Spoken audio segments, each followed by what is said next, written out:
G'day and welcome to Aussievision. Today we are going to be looking at the jury and televote appeal of one of the big nations and a really important nation to take part in Eurovision this year. It's Ukraine with Kalush Orchestra. And to talk about their entry, we have the lovely Cooper from the Aussievision team here. Hi, Cooper. And where are you joining us from today? I'm in Amsterdam currently. Yes, been here for a bit of time, so all in the mix of Eurovision at the moment. Indeed. And so also, so going to Ukraine and the way Kalush Orchestra were selected, you actually followed the national final, didn't you, for Vidba? But there was a bit of a story about how they got selected, wasn't there? Yes, Vidva was a wild ride this year, like always. So they originally didn't actually win the national final this year. A different artist did, but due to a bit of a interesting situation with falsified documents Mm-hmm. and a few different claims by other artists. The original winner had to withdraw, and Kalush were then offered the spot, and they are now representing them. But they did win the televote in Vidba, so it is the artist Ukraine wants to see. Well, there we go. Now we are going to look at the scores for the jury and televote appeal. The way they were decided was the Aussievision team scored each entry out of 10 of what they thought the jury or televote appeal would be. So without further ado, let's look at the jury appeal score for Ukraine. And they've got 6.79 out of 10. Mm, Quite low there. I was quite yeah. surprised to see how low this was, Cooper. What are your thoughts on where the team have ranked it? Yeah, so that's a 16th out of 40. So I'm not shocked, like I'm not super surprised by that. Because what I'm seeing with this, I don't like to compare songs in the past, but to look where this potentially could get a jury score from, look at the most similar, which is Shum from last year, both Mm. with that folk modern production. And that only got ninth in the final. So if we're looking at a Ukraine win, the jury would be an issue here for them because I don't think it's as palatable for juries as Shum was because it's mainly rap and rap hasn't fared well. So yeah, I'm not entirely shocked by this jury score. Yeah, I think maybe the position of 16th is not too shocking. I think the 6.79 feels a little Yeah, harsh. I that think I was. definitely had a bit higher. I also think that, look, I think what we'll talk about with the televote appeal in terms of obviously the current situation, jury members are human too. And I think that will still play a part of them. I think you would see a couple of jury members maybe just putting them a couple of spots higher than maybe they normally would. I think, just from even subconsciously. I think there's a lot to work with here as well. Like, I think it's a really interesting thing where you've got the folk.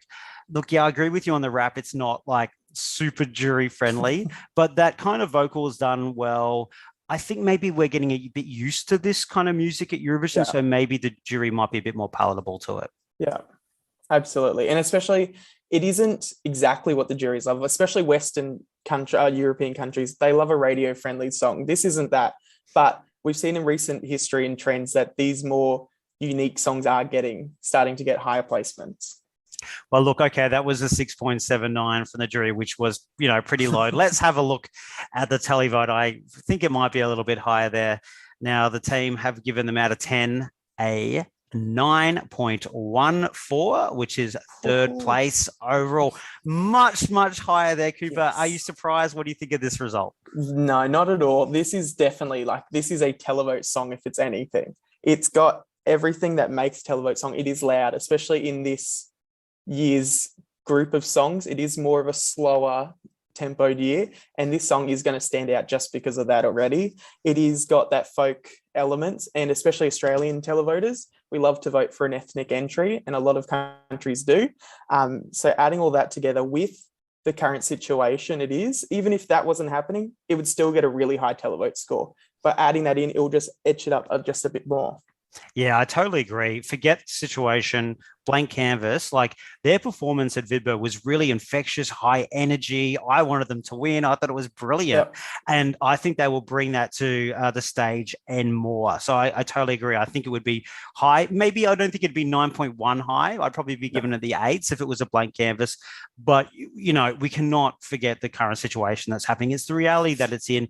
And it's going to be so amazing and touching to see them there. Like, I think even if people don't love the song, there are so many people over Europe who are going to pick up their phone and vote yeah, regardless.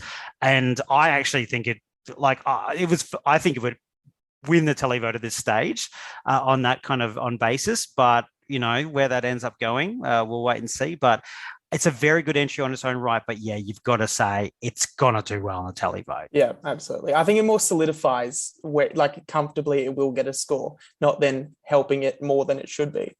Exactly. All right. Well, look, we've got kind of a question mark over jury. We've got a rusted on great televote score here. Now let's get predictions, Cooper. How do you think this is going to go at Eurovision? Because it is the current odds favorite. Yes, I think it's going to do very well. A lot of people are saying it's going to be the winner. I don't know. I think the juries decide if it's the winner this year, because I know the televote will be there. It most likely could be the winner at this point before staging we've seen. I think it will get that top 5, top 7, even if we're going low for it. But it's going to be a very good result for Ukraine this year. Oh, yeah, you've got to say they've got a very strong chance to take out the title. I think also because I feel like we've got a couple of songs like your Sweden and your Italy and some others that are fan favorites, but I don't think we've got that year where we had like an arcade or we had a toy where they were just the runaway favorite from the start, and even current situation wouldn't have been able to derail those kind of things.